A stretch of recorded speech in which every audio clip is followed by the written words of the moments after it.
is also present. At this time, I invite you to stand to recite the Pledge of Allegiance, followed by a moment of silence.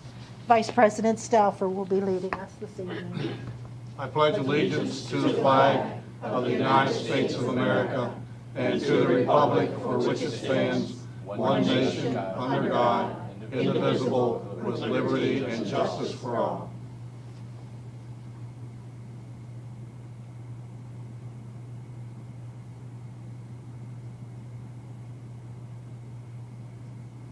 Thank you.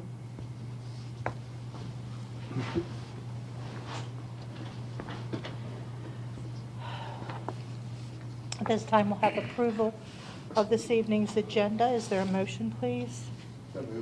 Thank you, Mr. Bickford. Is there a second? Second. Thank you, Dr. Zentmeyer. Any discussion? All those in favor of approval?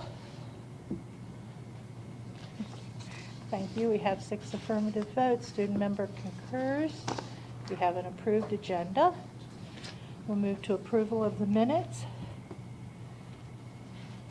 President Williams, I move for the approval of the closed session minutes dated Tuesday, March 15th, 2022. Thank you, Mrs. Murray. Is there a second? Second. Thank you, Dr. Zentmeyer. Are there any additions or corrections to those minutes? We will move to the vote. We're voting for approval of the closed session minutes dated Tuesday, March 15th, 2022. All those in favor? Okay, we have 6 affirmative. Those minutes are approved. President Williams, I move for the approval of business meeting minutes dated Tuesday, March 15th, 2022. Thank you, Mrs. Murray. Is there a second? Second. Thank you, Dr. Zentmeyer. Are there any additions or corrections to those minutes? All right, then we'll move to the vote. We're voting to approve the business meeting minutes of Tuesday, March 15th, 2022. All those in favor? All right, we have 6 affirmative and the student member concurs. President Williams, I move for the approval of closed session minutes dated Wednesday, March 30th, 2022. Thank you. Is there a second? Second. Thank you, Dr. Zentmeyer. Are there any additions or corrections to that set of minutes? All those in favor? All right, we have 6 affirmative votes. Those minutes are approved.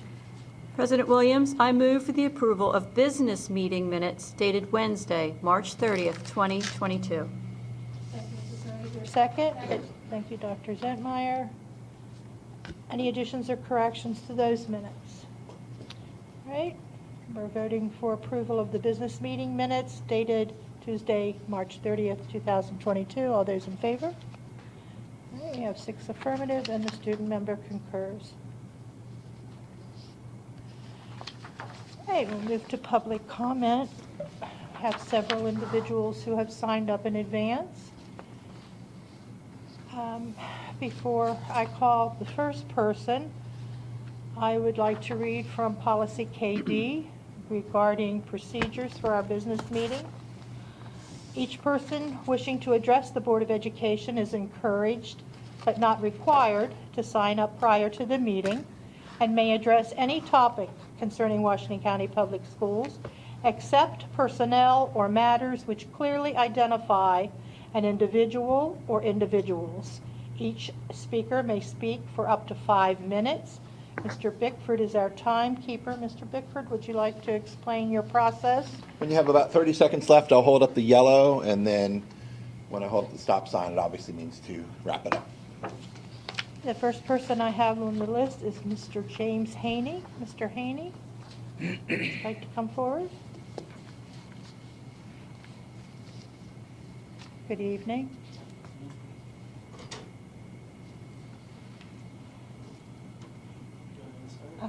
Whenever you're ready. Hello, my name is James Haney, and I'm a freshman at Hagerstown Community College. I'm here today because my political science professor has tasked us with changing or adding to local policy or school programs. Our group has chosen to create a chess club in every high school across Washington County. I'm here to demonstrate to you or talk about to you guys the benefits a chess club would provide to the students of Washington County in hopes that you will accept our plan that we have laid out. One of the big reasons we have decided to provide students with an after-school activity is because research has shown that children who are unsupervised during the after-school hours can suffer from an array of negative developmental outcomes, especially when those children come from high-risk circumstances. It's not uncommon for bored kids to look for something fun to do that can land them in trouble. A chess club would allow students to channel their energy after school into something useful and productive, rather than wasting time in front of the TV or even getting into trouble with the law. Chess also sharpens the mind by stimulating the growth of neuron dendrites, which in return allow you to think faster. Another educational benefit of a chess club is the effect the game has on your auditory memory. Research has been done through experiments comparing the recalling abilities of chess players to people who have not played chess before. The result was that players were found to have significantly better recalling abilities.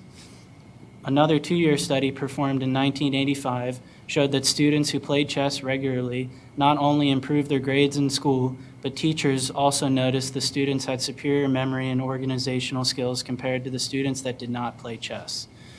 A chess club would also be a very low budget after-school program. We are proposing that to start, our group would donate 1 chessboard to each school willing to start up a chess club. As the club grows within the schools, the members could request for more money to buy more boards and eventually books to further advance their skills. We are thinking that this would require no more than $100 per year from the school budget because we found that you can easily get a chessboard at Walmart for no more than $10, which leaves plenty of extra money for a couple of books on chess strategies. We envision that the club would be student-led because this would also be a great way for students to develop leadership skills. This also avoids the problem of finding a teacher who is willing to spend extra time outside of school hours to run the club. We were thinking this would be more of a pilot program to start out. So again, if the problem would be that you can't find a teacher to run the club, we were thinking that students could meet up in the teacher's classroom after school for someone who's staying late to grade papers or do other work. We also thought that after the club gained some traction at the school, the students could start to host the program at local restaurants like coffee shops or something like that so that the students would be involved in supporting the community and local businesses. This is an after-school program that should be available in every high school in Washington County because of the benefits it has on students' academic performance. Plus, it is extremely low budget and is a great way for students to collaborate in a safe environment. Thank you, Mr. Haney. Mr. Haney, the board doesn't typically respond to individual speakers, but we do have a portion of our meeting that we do respond, should anyone wish to public comment. But we do thank you for your proposal, and we'll take it under consideration, so thank you. Thank you.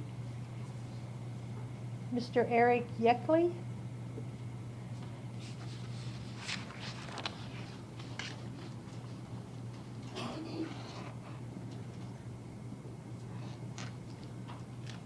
Good evening. Thank you, Board, for allowing me to make these comments tonight. My name is Eric Yeckley. I'm a science teacher at E. Russell Hicks.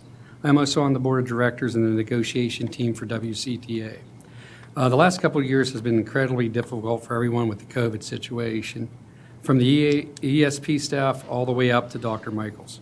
As I get close to finishing my 31st year of teaching, my 11th year at here at WCPS, I feel blessed to be working with incredibly supported and caring staff at E. Russell Hicks. We are like family, and we bring out the best in each other. At ERH, classroom teachers average around 105 students. That's the academic teachers. The specialist teachers, the RA teachers, average around 135, which they actively engage their students in learning every day. The 46 minutes of self-directed planning time we get each day is not nearly enough to grade even one of the 2 assignments I give my students each day, let alone time for me to plan my lessons and do all the other requirements that WCPX expects of me to accomplish as part of my job description. One of the things that has helped me and my fellow teachers a lot this year is the 2-hour early dismissal we received each month. I greatly appreciate the decision to allow teachers to have this uninterrupted, self-directed planning time to organize my classroom, to plan lessons, and to get grading done. The days fly by and the demand to teach from bell to bell, plus everything else we have going on to make a successful school, makes it hard to find the time to get everything done. If your employees worked only their contractual hours, the quality of education here at WCPS would falter. I hope that the board can continue to provide school staff the ability to have more self-directed planning time. And I would also like to invite you the opportunity to come see us at E. Russell Hicks and see how we improve our students every day. Thank you. Thank you, Mr. Yeckley.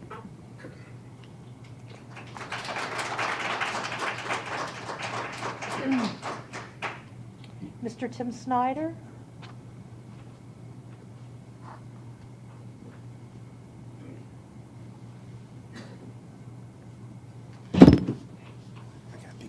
Hello, everybody. How are we doing tonight? Good evening. All right. Thank you so much for allowing me to speak.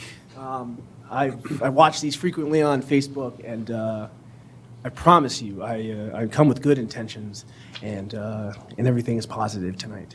My name is Tim Snyder. I teach math at E. Russell Hicks Middle School. I'm finishing up year 3, and like Mr. Yeckley said, the past 3 years, my first 3 years as a teacher, have been incredibly difficult. I don't think anyone on this side of the room could even fathom the pressure surrounding the difficult decisions that have to be made each day. As I am approaching at the end of my first 3 years here, I can tell you, though, I have really enjoyed being a teacher at WCPS. I feel very fortunate to have the opportunities to advance my career, to enhance my career with opportunities. I am so thankful that we have lead teachers at our school. I'm so thankful that we have, at least at E. Russell Hicks, the only school I've ever taught at, an incredible staff. Great staff that cares about the students, cares about the well-being of each other and everybody involved in the community. But one of the things that's helped so much this year is the 2-hour early dismissal.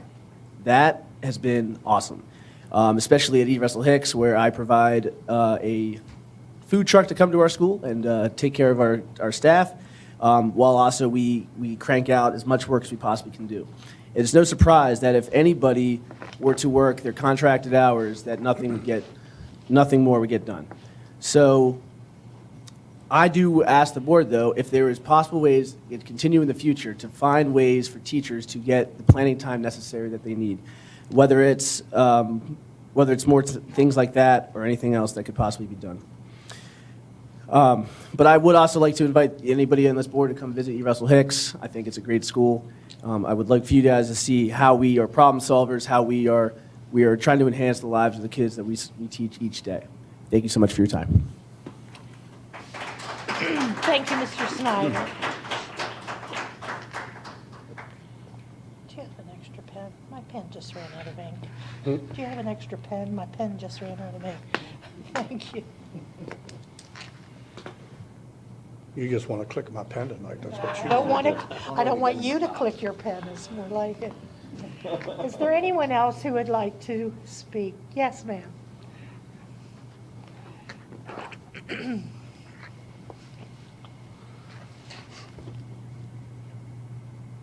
Good evening.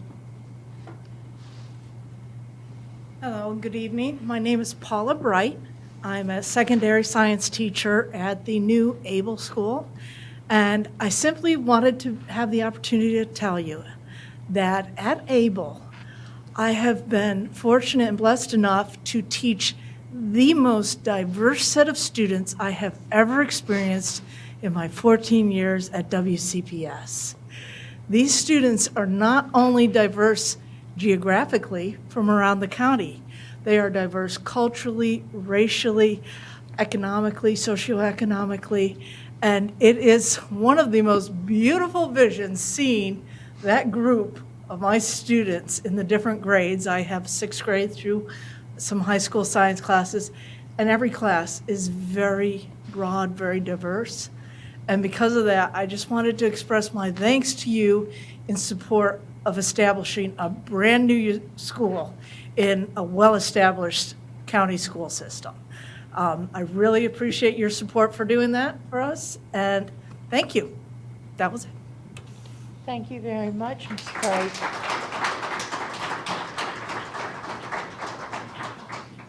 Is there anyone else who'd like to come forward?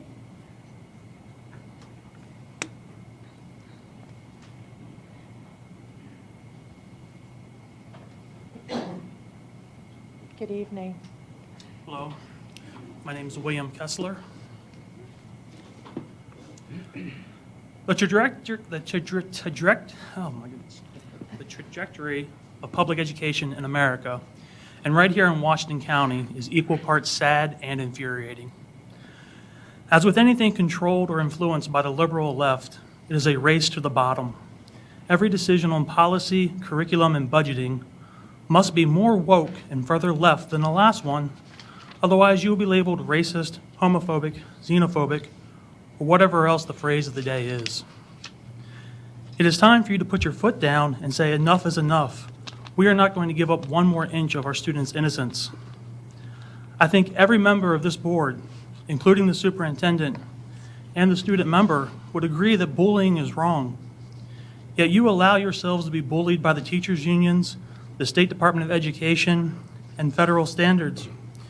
You know that critical race theory is wrong, but you let it happen, or else you'll be called a racist. You know that exposing children to radical gender ideology is wrong, but you let it happen, otherwise you'll be called genderphobic. You know following certain state or federal standards is wrong, but you do it because you're scared of losing funding. You're being bullied into destroying our children. It is time that you all quit living in fear. Stand up to the bullies and say enough is enough. It is time for you to change your mindset from we can't control this to we have to stop this. We have to correct course. It surely won't be easy, but it must be done. If this Board of Education isn't facing lawsuits from the Marxist organizations trying to destroy American education, you aren't doing enough. If CNN and MSNBC aren't camped out on the front lawn calling you names, you aren't doing enough. The behavior issues of students get worse every year, and this board likes to go on and on about we need more counselors and we need more social workers. Maybe what you need to do is quit teaching children that they are oppressed or oppressors depending upon the color of their skin. Maybe you need to quit confusing children about gender. Maybe you need to explore the correlation between dividing children and families through identity politics and behavior problems it creates in schools. While I obviously don't agree with the stances some of you have taken in the past, I truly believe that somewhere inside each of you is a gut feeling or moral values or the calling of the Spirit or something telling you that this is wrong and you need to do something. Don't let anyone stop you from doing what is right. If your legal counsel says you cannot fight back against this evil, fire them and find lawyers that will fight attempts to indoctrinate our children. If you are too afraid of the names that you will be called by the teachers' union and the media, then please tender your resignation before leaving the building tonight. You have a duty to the people that elected you and put you in those chairs. You are there to represent us. You are to be the voice of the people, not the local mouthpiece for the State Department of Education or teachers' union. And the people are telling you this is an emergency situation that must be fixed immediately. You know that the sexual education or family life or health or whatever name it is given to disguise the content that it contains is wrong because you work so hard to hide it from parents. Rather than informing parents that you intend to expose their children to radical gender ideology, you hide a vague opt-out notice in Google Classroom. There should be a policy that mandates parents opt in to these horrible classes. The opt-in notice should explain in clear detail what will be taught. But you won't do this because you know that most parents are opposed to this form of indoctrination. Whenever you choose to keep something from parents, it is because you know that it is morally wrong and parents won't agree to it. Thank you. Thank you, Mr. Kessler. Is there anyone else that would like to come forward?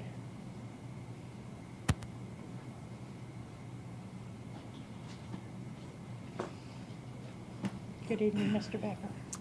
Good evening, Neil Becker, parent, teacher, association president. Thank you, President Williams, board members, Dr. Michael and staff. Just I feel compelled to share a few thoughts. Teachers in Washington County educate. They do not indoctrinate.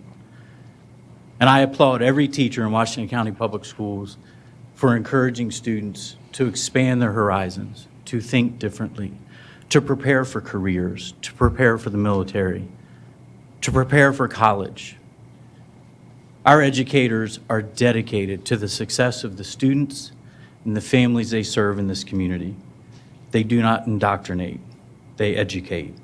They do not bully, they do not bully you. They respect you and your roles. And I'm grateful that my 3 children are, 2 of whom are graduates, and the 3rd is still a student in Washington County Public Schools. I'm proud to say that.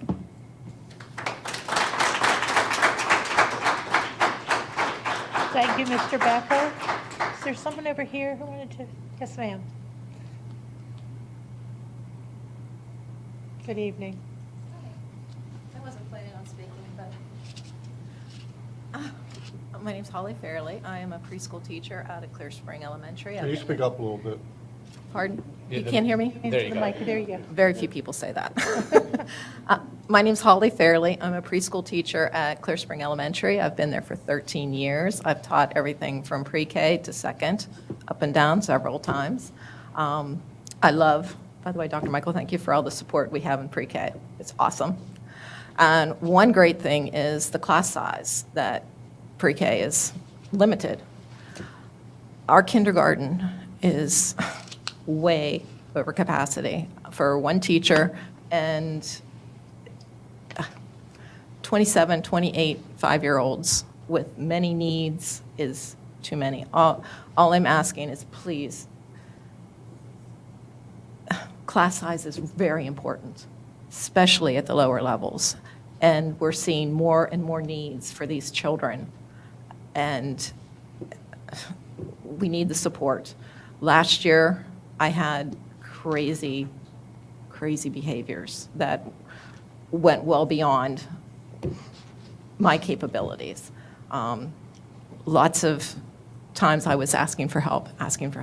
It took an entire year and then some before the child got help. Please, and I don't know where this falls, but respect the teachers when they say, we need real help on this one. Because honestly, last year, very little learning was happening in my room. I'm surprised more parents didn't complain because of the chaos that was happening. Under identity, I don't know all of what was happening there, but I do know that I did have a concern about the way that the parents were notified about this. I did see an email that came to us as a group that said there was going to be the 3 R's that were taught, and I went and actually Googled it because I had no clue what the 3 R's meant, and it said reduce, reuse, recycle. So obviously that's not what was being taught. So I do certainly understand the concerns that the parents have, because maybe we could have done a better job of explaining what was going to be taught. I don't know. Hopefully that's something that we can review. And also it's like you did say, it's not as easy as just snapping your finger and then whatever you want to be done is done. The state board does require stuff that we need to do, and they actually say that it can only be opt-out, it cannot be opt-in. So it's something that, while we may not have the control we want over it, there is still something that we could do. So I would hope that with the topic in discussion, or I would hope that the Curriculum Instruction Committee might be able to at least review what is discussed during these class times, because there are some things in there that I do think are questionable, and I think it certainly needs to be reviewed, because it's a very sensitive topic these days, and unfortunately the way the country is, people are split, and there's really no gray area in the middle. So I think we need to do the best we can to review that, make sure that we're serving the best needs there, and making sure we're doing the right thing. Thank you, Mr. Evans. Anyone? Mr. Gupta? I just want to echo what all of my other fellow board members have said about the teachers coming out and about the chess club. I'm a student at North High. If there's a chess club there, I'd definitely join, so you have at least one person of interest. Again, thank you to all who spoke this evening.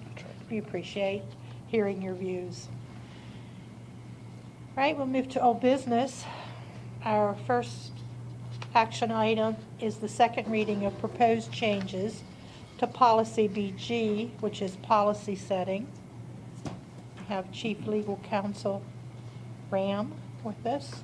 Good evening. Good evening, President Williams, Dr. Michael, members of the board. The Policy Committee reviewed Policy BG at the request of the Board of Education President at its public work sessions on January 25th and February 10th and recommended proposed changes to the policy. The Board of Education approved the first reading of proposed changes to Board Policy BG at its February 15th, 2022 business meeting. The committee placed a notice on Board Docs and the school system's website following the first reading, seeking comments from the public on the proposed changes. The committee discussed the comments it received at its March 16th, 2022 work session. The committee is offering no further changes to the policy. The committee is now recommending the Board of Education approve the second reading of proposed changes to Policy BG. Thank you, Mrs. Ram. Is there a motion? Madam President, I move to approve the second reading of proposed changes to policy BG entitled Policy Setting. Thank you, Mr. Bickford. Is there a second? Second. Thank you, Mr. Stauffer. Any discussion, any questions? Yeah, I would like to point out that when we first read this, I did make a point to talk about the adoption where, you know, in Part B, it does say that, you know, the policy setting is the sole responsibility of the Board of Education. And then in section number 3, we give part of that to the superintendent, which I certainly understand why. My concerns were not addressed on this. I'm not in support of this. You know, the superintendent should be able to make emergency policy, but we should have to go and vote to approve that at a subsequent board meeting as well. And I don't think that this policy does enough to change what needs to be changed in this policy. Any other discussion? Any questions?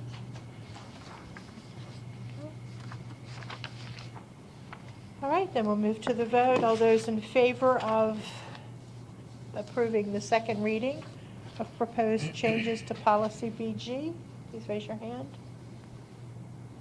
All right, we have 5 affirmative. Those opposed? 1 opposed. Student member votes, or your vote is confirming the Yes. concur. affirmative. Thank you. So the motion carries. Thank you. Our next action item is the second reading of proposed changes to policy BJ, School Board Legislative Program. The Policy Committee reviewed Policy BJ at the request of staff at its public work sessions on January 25th and February 10th and made proposed changes to the policy. The Board of Education approved the proposed changes to Policy BJ at its business meeting on February 15th, 2022. The committee placed a notice on Board Docs and the school system's website following the first reading of the policy. The committee reviewed the comments received at its public work session on March 16, 2022. The committee is not recommending further changes to the policy at this time. The committee is now recommending the Board of Education approve the second reading of proposed changes to Policy BJ. Motion. Madam President, I move to approve the second reading of proposed changes to policy BJ entitled School Board Legislative Program. Is there a second? Second. Thank you, Mr. Stauffer. Any questions or any discussion regarding policy BJ? And we'll move to the vote. All those in favor of approval of the second reading of proposed changes to policy BJ, School Board Legislative Program? Okay, we have 6 affirmative. Student member concurs. Motion carries. All right, our next action item is the second reading of proposed changes to policy DJ, purchasing standards.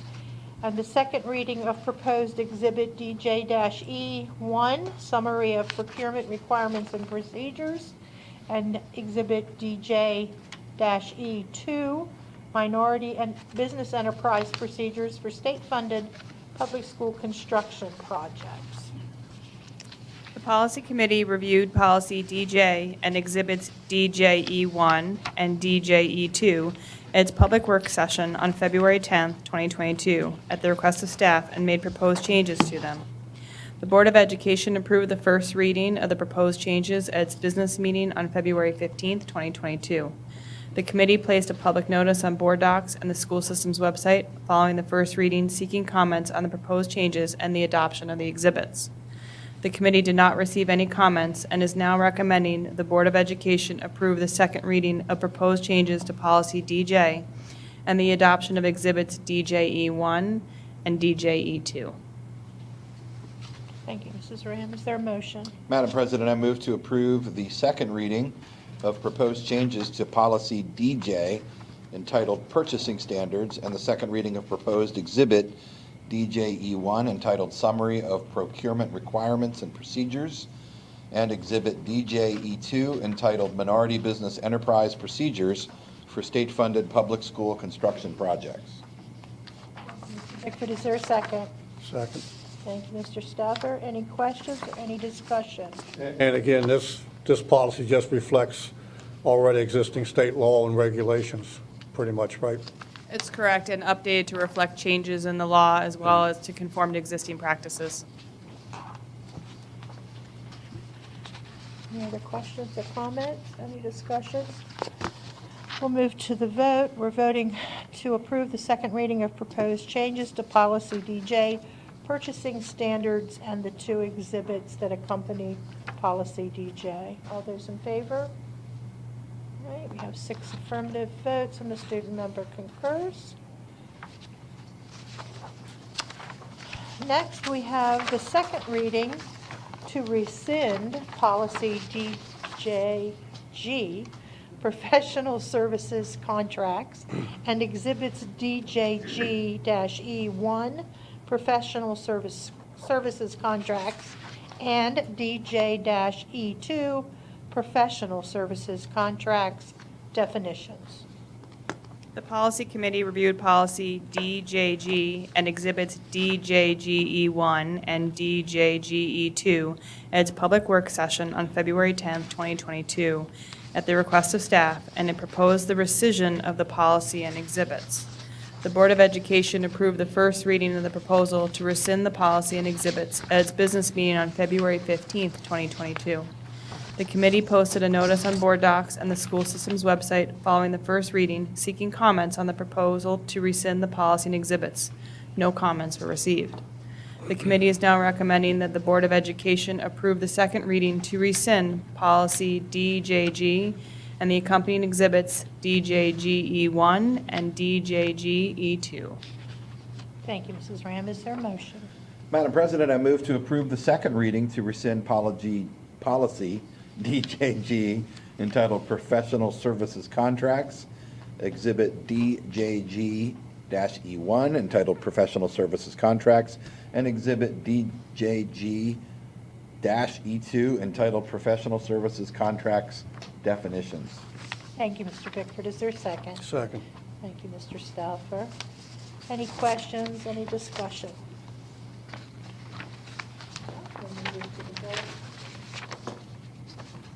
We're voting to approve the second reading to rescind Policy DJG, Professional Service Contracts, and the two exhibits, Exhibit 1 and Exhibit 2, that accompany Policy DJE. All those in favor? Okay, we have 6 affirmative. Student member concurs. Motion carries. All right, second reading has been approved. Mrs. Ram, I think that's it. Thank you very much. For now. For now. Thank you. Okay, to new business. Under new business, our first item under consideration is this evening's consent agenda. We have Mr. Scott Bakewell, Supervisor of Purchasing, with us. Good evening. Good evening, President Williams, members of the board, Dr. Michael. Tonight I have 8 items for your review. These items were reviewed by our Purchasing Review Committee and are being recommended for approval, and staff is available if you have any additional questions. Thank you, Mr. Bakewell. Is there a motion? Madam President, I move to approve the awards, renewals, and procurements for interior renovations at Boonesboro High School to Milton Stamper Builders at a cost of $574,000. Unit price contracts for flooring installation and repair at a carpet gallery in Dorsey Brothers at the unit prices listed. Janitorial and food service supplies and equipment to Weiss Brothers at the unit prices listed. HVAC products, installation services, and related products and services to Boland Train Services, Inc. at the unit prices listed. Facility security systems, equipment, and software with related services to Johnson Controls Fire Protection at the unit prices listed. Pre-K take-home library books to Scholastic Education at a cost of $57,144. Athletic court surfacing at Springfield Middle School to ATC Corporation at a cost of $53,898.50. And Health Suite at E. Russell Hicks Middle School to Lance Construction Company at a cost of $335,500. Thank you, Mr. Baker. Is there a second? Second. Thank you, Dr. Zentmeyer. Any questions for Mr. Bakewell? Any discussion? Mr. Evans? Yeah, who has reviewed the pre-K take-home library books? That would be someone from I know curriculum. that Dr. Willow has Carly Pumphrey, our supervisor of ELA and social studies. Our supervisor of pre-K has reviewed those books. That's accurate. Read They it are this very afternoon. similar to the books that we approved last year through Scholastic. These books have been around. It's, I think, 30 some of the titles are the same ones that we approved last year. And they're given out, all of our pre-K teachers do home visits before the school year begins. And this is a gift that we give to the students. It is through a grant, so we do not use any general funds for that purchase. Thank you. And these would be books that primarily the parents would have to read to their pre-K child, so they would have obvious discretion over which books to use, but. Correct. Dr. Willow, the books that we saw earlier today, those all of the titles? Yes. Yeah. And most of those books have been around in classrooms for a long, long time. Yeah, Scholastic gives us a great price on them. I think, some of these books are $1 a book that we're able to get because we're purchasing them. So there's anything that is more new. You can't typically get new books at that price. Dr. Willow, all of those books correlate with the curriculum, is that correct? They're high-interest topics, like there's some books on animals, there's different topics. And so, yes, but the idea behind this is exactly what Dr. Michael said. We want families to read in print and to have extra books at home to be able to enjoy. So we are third and fourth year of doing this. It's been very successful, and, for families that have books in their home, that's great. These are additional books that they can have as resources, but a lot of our families don't have reading materials, particularly for their pre-K students. So we've heard a lot of positive feedback from this across town. I see some people shaking their heads that are familiar with our pre-K books. I just add that I looked at some of the books that were in there today, and my wife being a former elementary teacher, I've read some of those books to the grandkids and now the great-grandchildren when I get them to sit still long enough. And I'll add that I have read every single one of them. Just this afternoon, I think. No, I had 6. I only had to read 6 this afternoon. I read all but 6.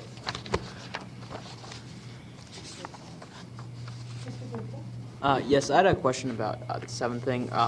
The court servicing, what was the reasoning behind putting in a pickleball court? I know that tennis courts do connect to like the Springfield area, so why pickleball? It's an open space opportunity that we have. I see Mr. Rollins coming. Pickleball's it's a lot of interest across the community right now. The students are going to use it during the day and be exposed to pickleball as part of the curriculum, I assume. and it's part of open space funding. Correct. So when we use open space money, it's a state program used to create opportunities not only for students and staff, but also the public. They can use it after hours. So we try to collaborate with our county counterparts, the people that dole out those funds, to come up with projects that are not only good for the kids and the school, but also for the public to use. So that's how we decided on that. It's a collaboration. When we made the decision, we talked to the school. They were all for it. We talked to Eric Michael, the head of physical education. He's all for it. And they don't have enough pickleball courts in the county right now, according to the Parks and Recreations Department. So that's how we decided it. Thank you. It is pretty incredible how fast pickleball has gotten to be very popular. I had no idea. Yeah. I'm looking at Debbie, our, she's a pickleball player. Thank you, gentlemen. Okay, so we are voting on the consent agenda as read by Mr. Bickford, this motion, and Dr. Zentmeyer second. So all those in favor of approval of the consent agenda, please raise your hand. Thank you. We have 6 affirmative. Student member concurs. So our consent agenda has been approved. Thank you. We'll have Mrs. Ram back to the table for the first reading of proposed changes to policy JEA, pregnant and parenting students attendance policy. In 2021, a state law was adopted that required the Maryland State Department of Education to develop a model policy to support the educational and parenting goals and improve the educational outcomes of pregnant and parenting students. MSDE issued its model policy in January, and staff updated existing policy JEA with the new requirements found in the model policy. The policy committee reviewed the proposed changes at its public work sessions on February 10th, 2022 and March 16th, 2022, where additional changes were recommended by the committee. The updated policy sets forth the Board of Education's commitment to providing equity and access for all students in a supportive environment. It further sets forth that pregnant and parenting students must be allowed to participate in all aspects of the education program, including all academic, physical, and social components. Under the proposed changes, pregnant and parenting students must have access to such things as excused absences, makeup work, accommodations for instruction, a private space for lactation, and designated support staff. Much of the current policy will be moved to a new administrative regulation that will include the additional requirements set forth in the model policy. The committee is requesting the Board of Education to approve the first reading of proposed changes to policy JEA at this time. Thank you. Is there a motion? Madam President, I move to approve the first reading of proposed changes to policy JEA entitled Pregnant and Parenting Students Attendance Policy. Thank you, Mr. Bickford. Is there a second? Second. Thank you, Mr. Stafford. Any questions, any discussion? Yeah, I'd just like to say that I appreciate how we did add a little section there about how we're implementing Title IX as well. So I think that was important. Mr. Evans, anything else? Okay, we'll move to the vote, voting to approve the first reading of proposed changes to policy JEA, pregnant and parenting students attendance policy. All those in favor? Okay, we have 6 affirmative votes. Student member concurs. We have an approved first reading. Thank you. Our next item under new business is a donation from the Giant Feeding School Kids program. Good evening, Mr. Pruitt. Good evening, Mrs. Williams, members of the board, Dr. Michael. It's my pleasure this evening to seek the Board of Education's approval to receive a donation in the amount of $23,100.98 from the Giant Feeding School Kids program to the Washington County Public Schools Food Nutrition Services program. The deposit of funds will be placed within the Food Nutrition Services operating budget and will then be used this summer, as it was last year, to provide supplemental food to students through our summer feeding program, through the meal machine program, similar to the Micah's Backpack program that we utilize during the school year. I think it would be remiss to, while we're accepting this donation, to be thankful of Giant and, of course, the local Martin stores for this donation, but we also need to thank the citizens of Washington County. This is part of the Roundup program. So when you're cashing out your grocery order at the cash register, the system asks you if you would like to round up to the nearest whole dollar. And those dollars amounted to $23,000 here in Washington County, and we have to thank our citizens for that. Thank you, Mr. Prue. Is there a motion? President Williams? I move to approve a donation in the amount of $23,100.98 from the Giant Feeding School Kids Program to the Washington County Public Schools Food and Nutrition Services. Thank you, Mrs. Murray. Is there a second? Second. Thank you, Dr. Zentmeyer. Any questions for Mr. Prue? Any discussion? Okay, we're voting to approve the donation in the amount of $23,100.98 to Washington County Public Schools Food and Nutrition Services from Giant Feeding School Kids Program. All those in favor? Okay, we have 6 affirmative votes, and the student member concurs. So we have approval. Thank you, Mr. Prue.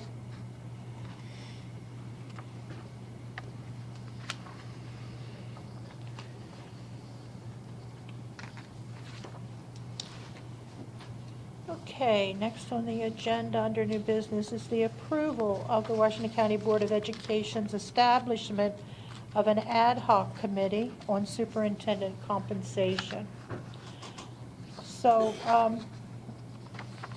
as you all know, the Board of Education is currently engaged in a recruitment process to identify a new superintendent of school, and we must determine a framework for compensation package, which would be salary and benefits. So I propose the idea of an ad hoc committee that will present a recommendation to the full board as to how to complete this compensation package. So you should have a sheet that lists the rationale for the ad hoc committee. The charge to the committee is developing the framework of a compensation package for the position of superintendent of schools. The committee is charged to review contracts provided by other school systems of varying sizes and demographics regionally and nationally, to identify a range of salary, benefits, and other fringe compensations, to identify non-compensation fringe and benefits, and to identify health and other insurance benefit packages.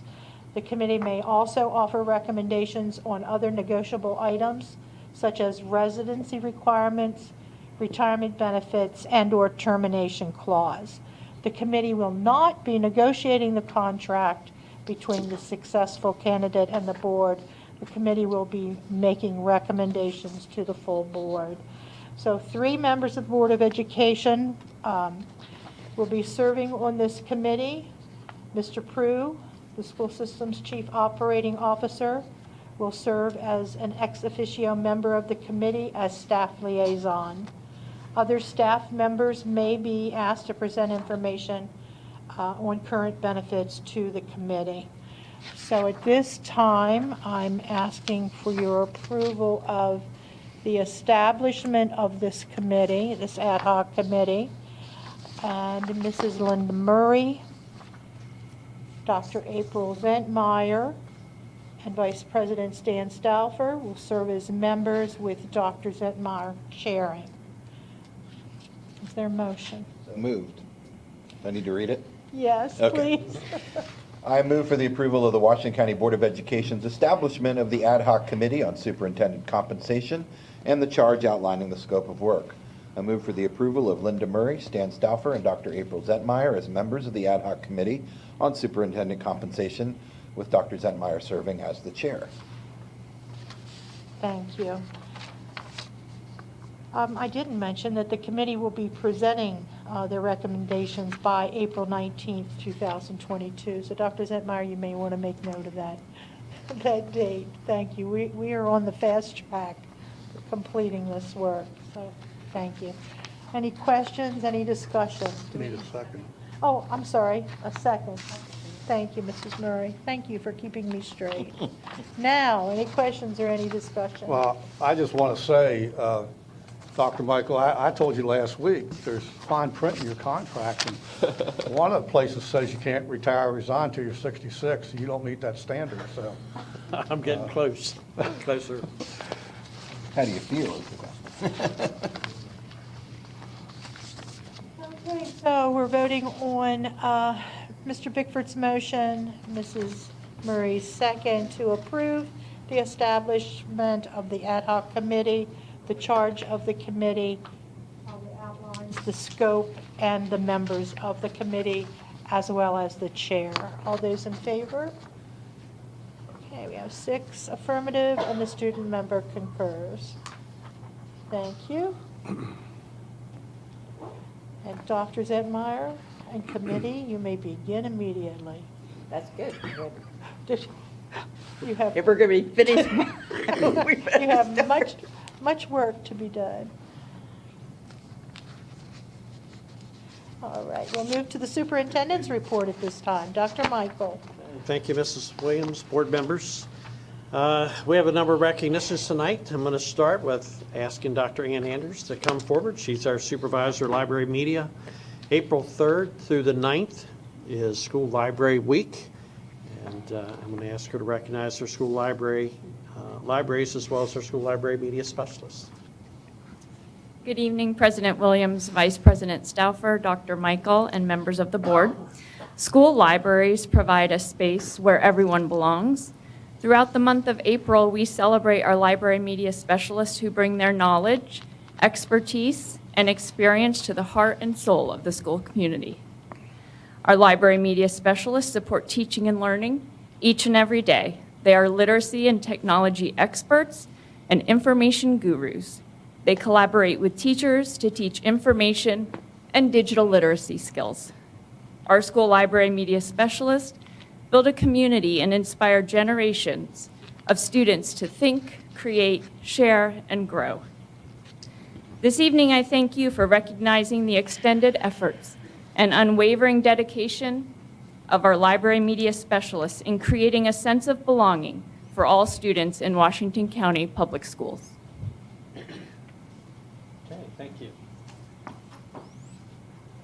At this time, I'd like to ask Dr. Jeff Gladhill to come forward. Oh, yeah, we'll congratulate our library media people. Dr. Jeff Gladhill's here this evening, Director of Special Education. The month of April is National Occupational Therapy Month. So, Dr. Gladhill. Yes, good evening, President Williams, Dr. Michael, members of the board. April, as we just said, is National Occupational Therapy Month. Washington County Public Schools offers occupational therapy to students whose individual education program or individual family service plan specifies the need for occupational therapy interventions and support. Occupational therapists and certified occupational therapy assistants, normally referred to as CODAs because of the long acronym, support a student's educational participation while in school starting from birth to age 21. Occupational therapy is provided to enhance sensory motor responses and to strengthen foundational skills underlying good motor control. These supports, when offered as a related service, support academic achievement and provide students opportunities to learn and practice skills with their peers. Students qualify for OT when specific fine motor, visual motor, sensory, and adaptive skills need further development or accommodation to access learning in a functional and meaningful way. Currently, our OTs and CODAs collaborate with school-based teams, school leaders, related service providers, and program teachers. Together, they review and enhance sensory motor opportunities in the classrooms and/or school spaces for students in need of this type of environment for sensory and behavioral needs. Thank you. Okay, thank you. Dr. Gladhill, we'll recognize our occupational therapists. I ask Dr. Pugh to come forward, Associate Superintendent for Administration and Leadership. April 4th through 8th is also the National Association of Secondary School Principals is recognizing this as National Assistant Principal Week. Good evening, President Williams, members of the board. The week of April 4th is National Assistant Principals Week, and this week is dedicated to honoring the assistant principals and acknowledging their key role in the achievement of schools and students. Our assistant principals work collaboratively through the issues of school management, through student activities and services, community relations, personnel, curriculum, and instruction. They coordinate with the principals to assist in enforcing school policies and guidelines for our students, staff, and faculty.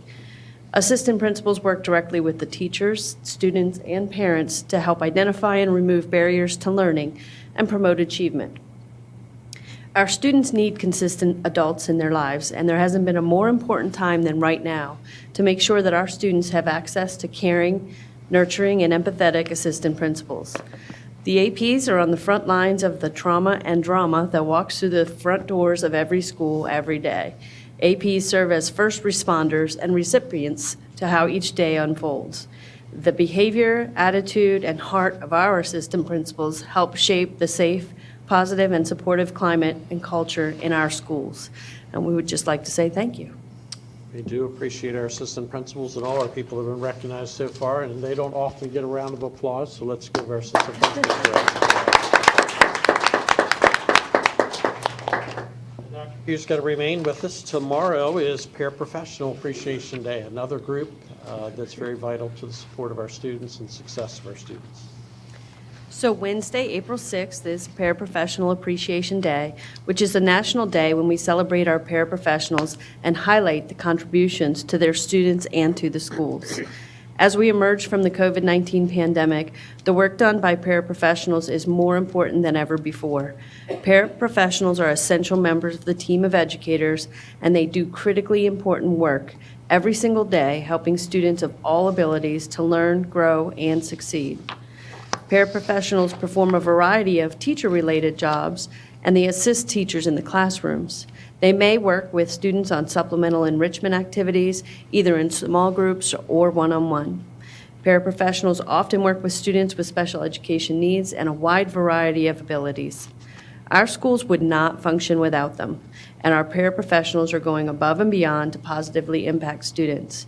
We'd like to say thank you to our paraprofessionals for the amazing work that they do every day. Okay. Thank you very much. Thank you, Dr. Pugh. This time, I'd like to call Erica Hancock forward, our content specialist for middle school mathematics. We have some exciting news to share about some of the recognition of a couple of our teachers for Presidential Award for Excellence in Mathematics and Science. Erica? Okay. Good evening, board members. The Presidential Award of Excellence in Mathematics and Science Teaching are the highest honors bestowed by the United States government, specifically for K-12 science, technology, engineering, mathematics, and computer science teaching. The president may recommend or recognize up to 108 exemplary teachers each year. With this in mind, I'm excited to join you this evening to not only honor one, but two of our very own teachers who are finalists for the state of Maryland for the 2022 Presidential Award. Our first nominee is Naomi Castleman. She is currently a grade 6 mathematics teacher who is one of our two finalists for the K-6 award in the area of mathematics. This is Ms. Castleman's second year as a finalist of this prestigious award. She's been teaching approximately 17 years, and the last 13 which have been in Washington County at Northern Middle School in grade 6 mathematics.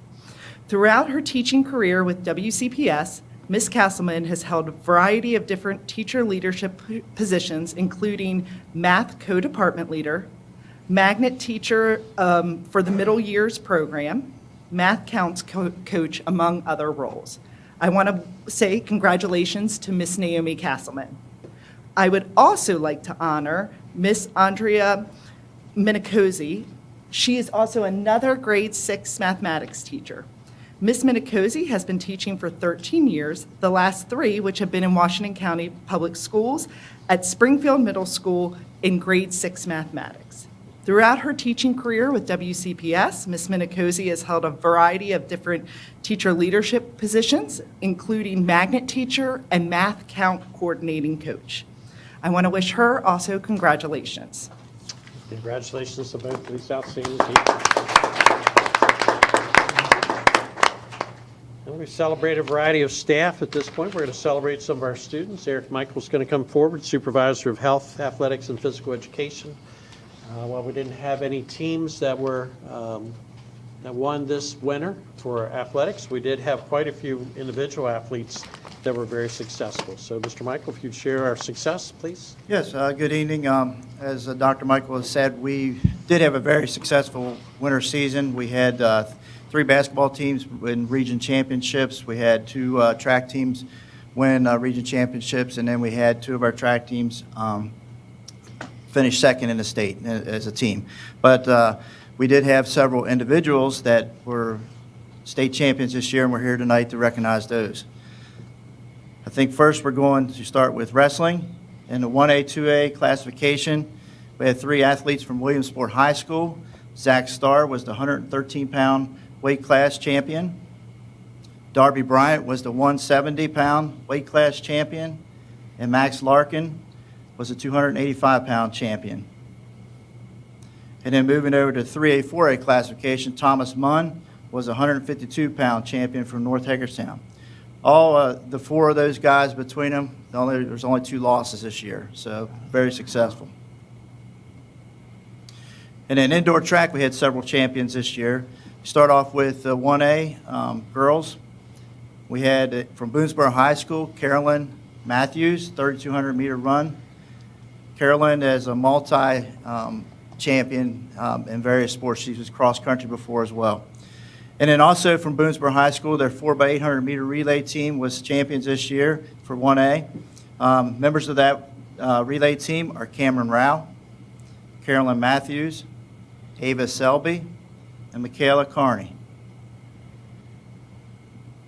And then again, staying in the 1A classification on the boys' side, multiple state champion winning the 500-meter run, as well as the 800-meter run, is Cameron Rejonas from Smithsburg High School.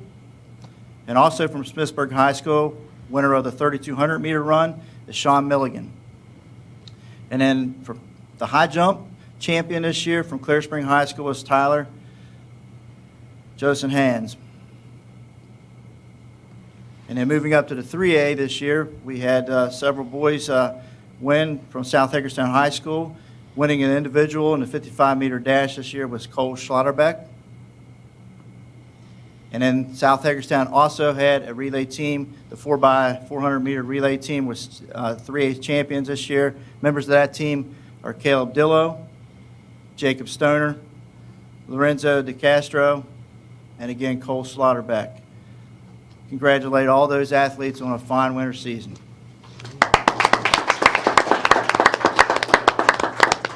Thank you, Mr. Michael. Board members, a couple months ago, we had a brief discussion about birth to K or birth to 5 programs. And it's apparent we probably have not shared information about that in some time. So I'm going to ask that Dr. Gladhill come back again, and Andrea Semler, our coordinator of special education birth to K programs. And they're going to provide just a brief update. A lot of people don't know that we start working with students, or our staff starts working with young people long before they get into pre-K or kindergarten programs sometimes. So with that, I'll turn it over to the team. Thank you for that introduction, Dr. Michael. Good evening, President Williams and members of the board. I am honored to be here tonight. Again, my name is Andrea Semler, coordinator for special education birth to K programs.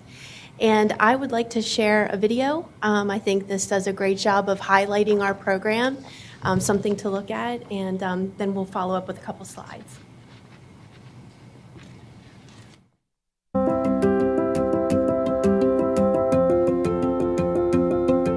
As lead agency for the Washington County Birth to K program, Washington County Public Schools provides early intervention services to infants and toddlers with disabilities as mandated by federal and state legislation. There is a program similar to ours in every county or jurisdiction in every state throughout the United States. Our Birth to K program receives referrals from families, caregivers, child care providers, community partners, pediatricians, developmental and mental health professionals for any child birth to age 5 born with a diagnosed condition that would automatically qualify them for services. Referrals are also received for children birth to age 3 with suspected developmental delays. Our Birth to K team is multidisciplinary and includes early childhood special education teachers, paraprofessionals, a data manager, an IEP case manager, speech-language pathologist, physical therapist, occupational therapists, and social workers. Well, my experience goes back 20 years ago to my son Alex when I lived in Boonesboro, and he was in birth to 5, recommended right out of the NICU when he was born. There was no social media, no parent involvement with other parents. So birth to 5 coming into the home, that was all I had. So then we fast forward how many years now, and we're working with you again as a program. So share that current experience now. I currently have a 3-year-old who has been with birth to 5 since he was 4 months old when he came out of rehab. I adopted him through social services. I had to learn how to negotiate his needs along with the complex needs of my then 17-year-old, and how to balance everybody and make sure they were doing what they needed to do and getting what they needed. So the full family involvement that Birth to 5 gives was and is priceless. The Birth to K program is here as a resource to the community to promote development, partner with families, caregivers, childcare, and preschool settings to embed learning in everyday routines and opportunities for young children. Our work locations vary and depend on the setting where a child spends their day. We support these natural and inclusive places by providing services within them. Children are able to learn through play with their peers given these types of experiences that support eventual transition to school. We, as part of the Washington County Birth to K program, believe the first years of a child's life are critical to their success as a person later in life. We believe every child has a capacity to learn. We believe working together with our families will improve their child's social-emotional skills and well-being. We believe every family can guide their child to be the best they can be through coaching. Thank you for taking time to learn more about our program. For additional information on Birth to K, please reach out to us anytime.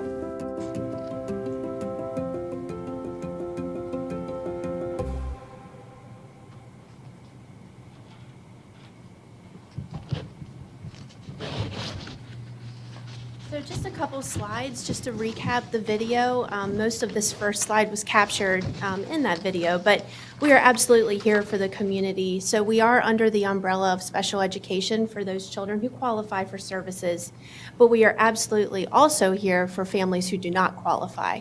So providing developmental resources, being in the community to answer questions for any family or caregiver seeking that information.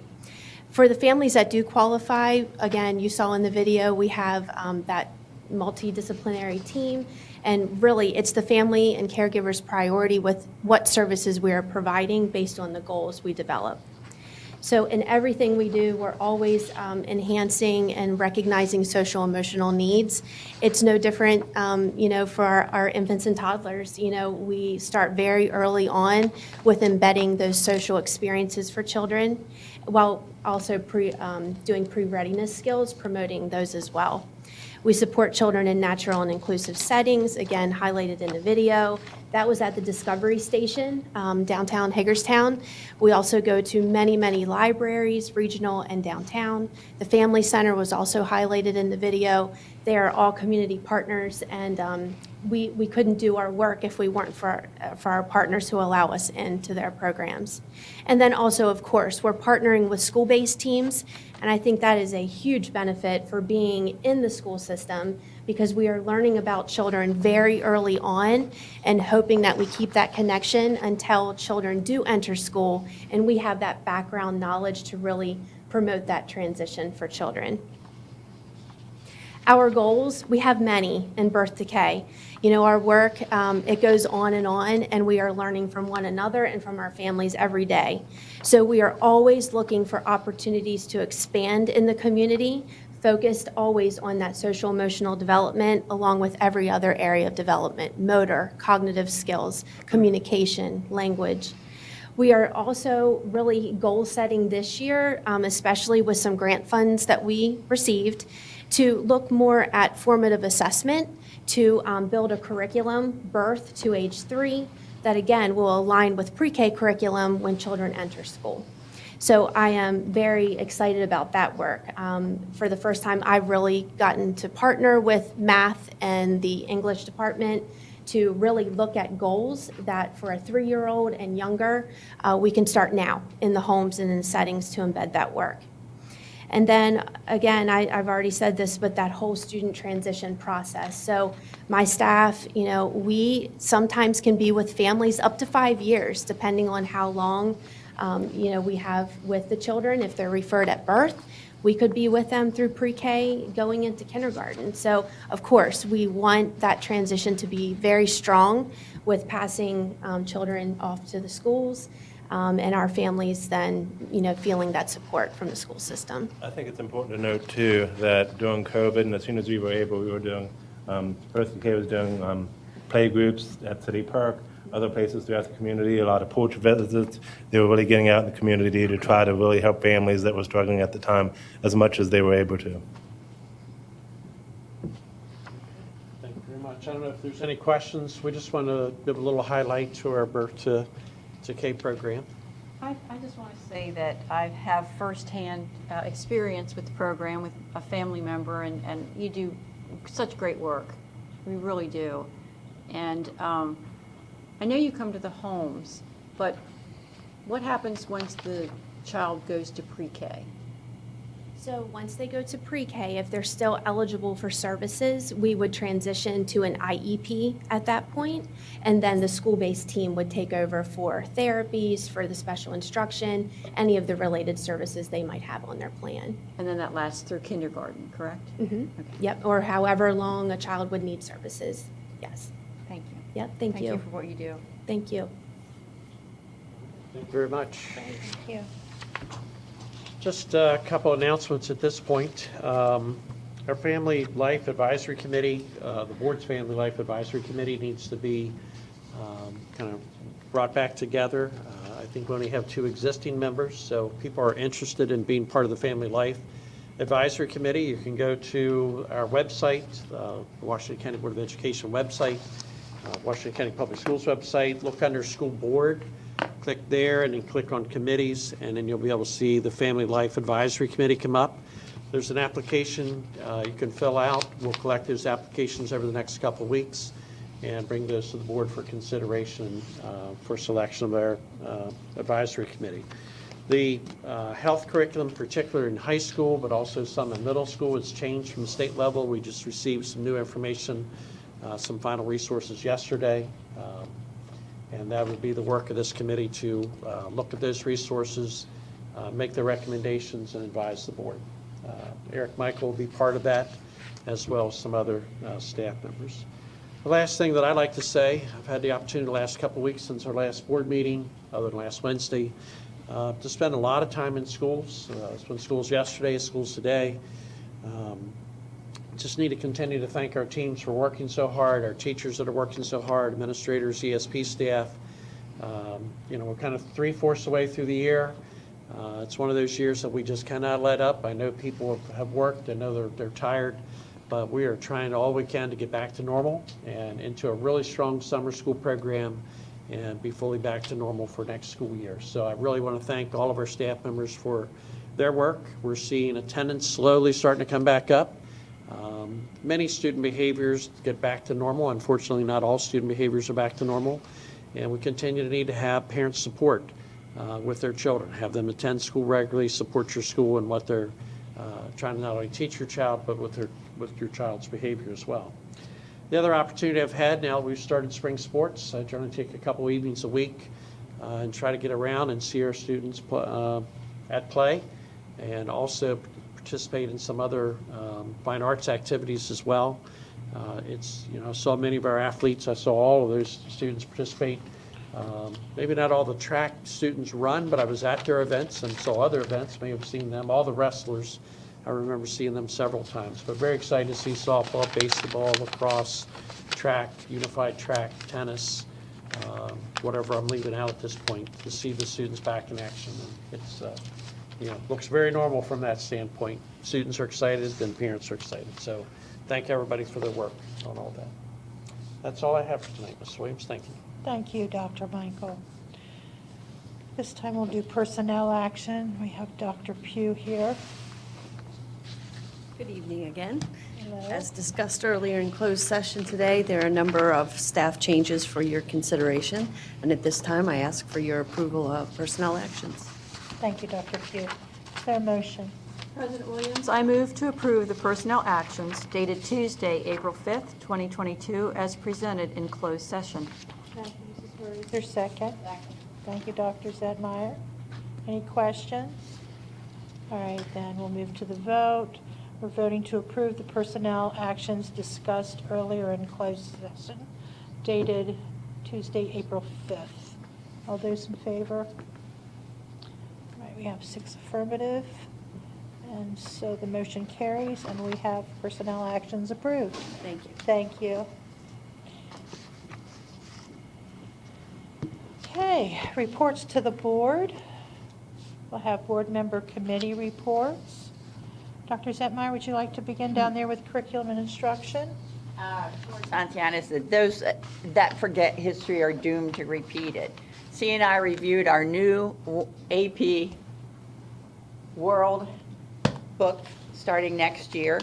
It was hard to read. I found myself in tears many times as I considered how man hurts man time and time again. Yet those young people who are being tasked to take over the reins of this world need to consider our human history. Bob Stike presented an ABLE update, and Dr. Wilcox presented a schedule that would allow teachers to plan and students to complete requirements as well as meet college and career readiness standards by the end of their 10th grade. To graduate on time, but most importantly, to graduate on time with a plan.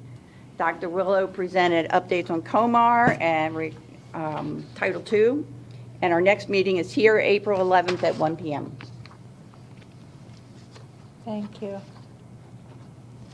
Mr. Evans, Finance? Yeah, our next meeting will be Thursday, April 28th at 9 a.m.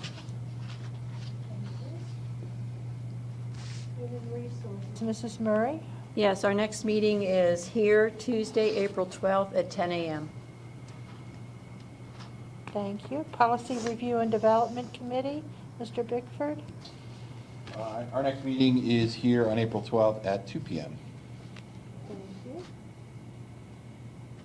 Mr. Gupta, anything for student government? Yes. The Washington County Association of Student Councils held its second General Assembly with great success. And we also have two candidates for the student member of the Board of Education right now, Alex Smith and May Cruz. Alex Smith. What was the last?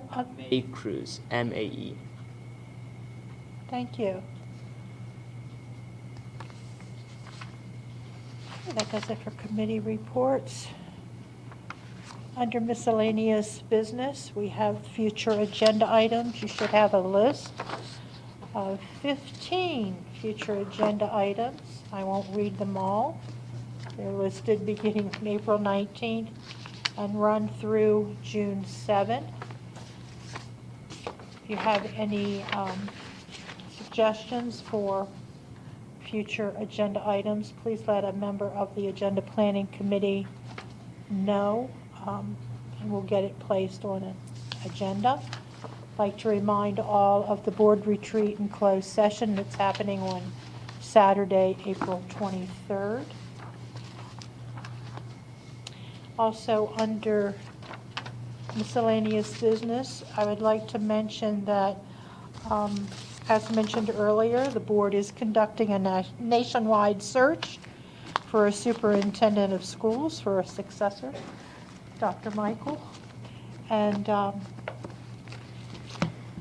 advertisement will be out by the end of this week, and that advertisement will be available on the WCPS website. So watch for that in the future.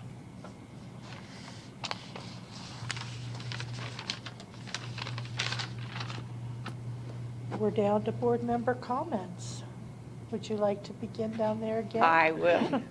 Since history is becoming a passion of mine, let's recap April. In 1562, Pope Gregory introduced the Gregorian calendar. It's the one we still use today.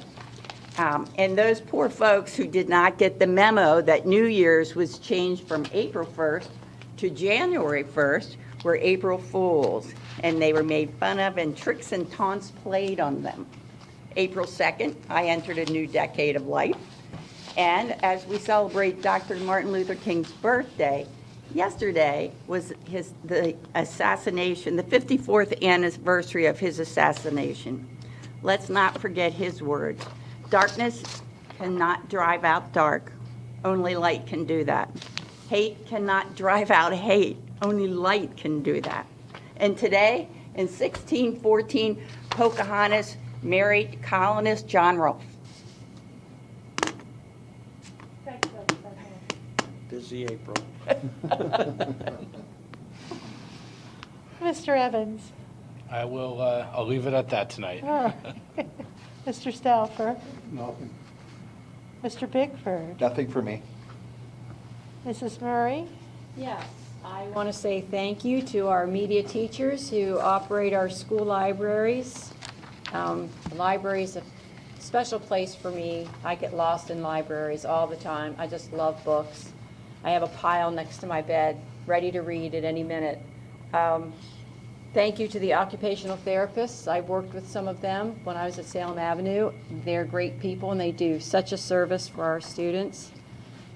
Our assistant principals, thank you to them for all they do. They have a hard job, and they do a great job for our students and teachers and everyone. Congratulations to the math and science teachers, Ms. Castleman and Ms. Minicozy, and also to the student athletes. But I'm saving this for last because I'm a former paraprofessional. I was a paraprofessional for 26 years at Salem Avenue Elementary School. I loved every minute of it, loved the people that I worked with. And so tomorrow is Paraprofessional Appreciation Day, and I want to wish everyone a happy day and thank them for their service to our schools and to our students. Thank you, Mrs. Murray. Mr. Gupta? Yes, just a quick shout out. I am on North High's tennis team, so if you want to come watch North beat South this Friday, then that's at South Englishtown High School. Are we allowed to show bias like Thank that on you, this Mr. board? Gupta. Oh, I have no comments this evening, other than to say to my colleagues, thank you for a great day of meetings today. It was a very productive session that we had, and a good business meeting, so thank you very much for that. Dr. Michael, thank you. And if there's nothing further, we'll stand adjourned.